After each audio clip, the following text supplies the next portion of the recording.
All right, let's talk about turning those big ideas into something real. Today, we're going to break down the first 3 essential steps for any entrepreneur out there. Ready to build something? Let's do this. So, have you ever had one of those game-changing ideas?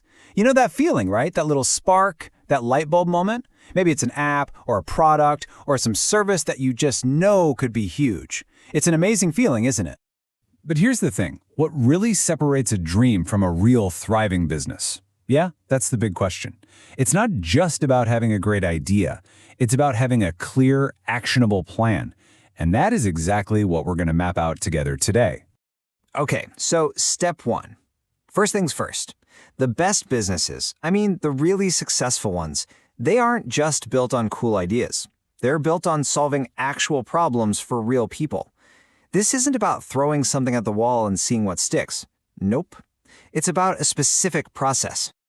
And that process, it's called design thinking. So what is that? Well, think of it like putting on your detective hat. Seriously, before you even start dreaming up solutions, your number one mission is to understand the problem deeply from your customer's perspective. You got to get inside their head. It's a 5-step process. First, you empathize. You literally try to feel your customer's pain. Let's say you're thinking about students with these heavy, messy school bags. You feel their frustration. Then you define the actual problem. It's not just bags are bad. It's they need a bag that's light, super durable, and keeps everything organized. Then comes the fun part, ideate. You brainstorm all kinds of wild solutions. After that, you build a simple prototype. It could be made of cardboard. It doesn't matter. And finally, you test it. Give it to real students. Get their honest feedback. It's this awesome cycle of learning and making things better. And this quote right here just nails it. You have to fall in love with the problem, not your first idea for a solution, because that's where real innovation comes from a super deep understanding of the issue.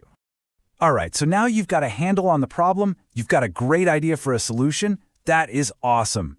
But, and this is a big but, an idea without a plan is, well, it's just a wish. So that brings us to step 2. We've got to craft our roadmap.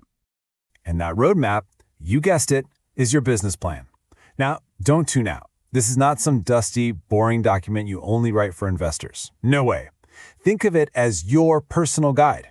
It's the treasure map that shows you exactly where you're going, the best path to get there, and all the supplies you're going to need for the adventure. So what goes into this map? Well, there are a few key parts. Your executive summary? That's your quick, punchy elevator pitch. The business description is basically the here's what we do part. Then you've got your market analysis. This is where you prove you've done your homework on your customers and your competition. The products or services section is, well, what you're selling.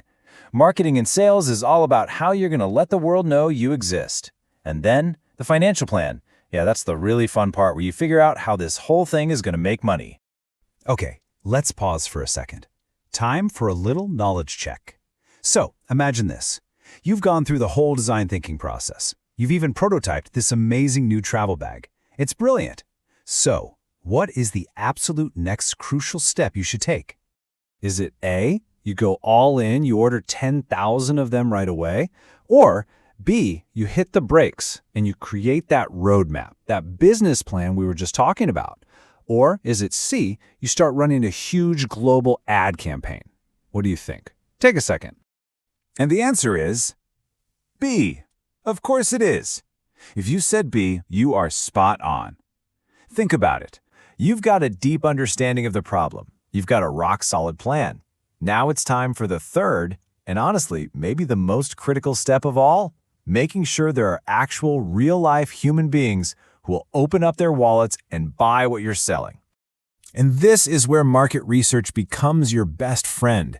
It is the ultimate reality check. It's all about gathering actual data to see if your ideas hold up in the real world. You know, all those assumptions you have. Market research confirms them or tells you you're wrong. Will people actually pay for this? Who else is out there doing something similar? This is how you find out the truth. Now, this research comes in 2 main flavors. You've got qualitative, which is all about the why. It's the feelings, the opinions, the stories you get from having real conversations with people. Then you have quantitative. That's all about the what and the how many. It's the hard numbers, the stats you get from things like surveys.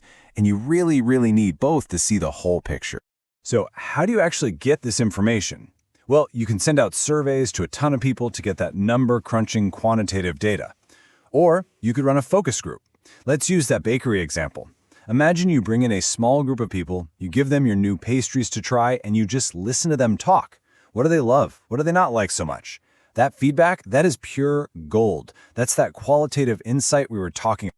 And the whole point of gathering all this data is pretty simple, really. You analyze it, you look for patterns, and then you use those insights to make way smarter decisions.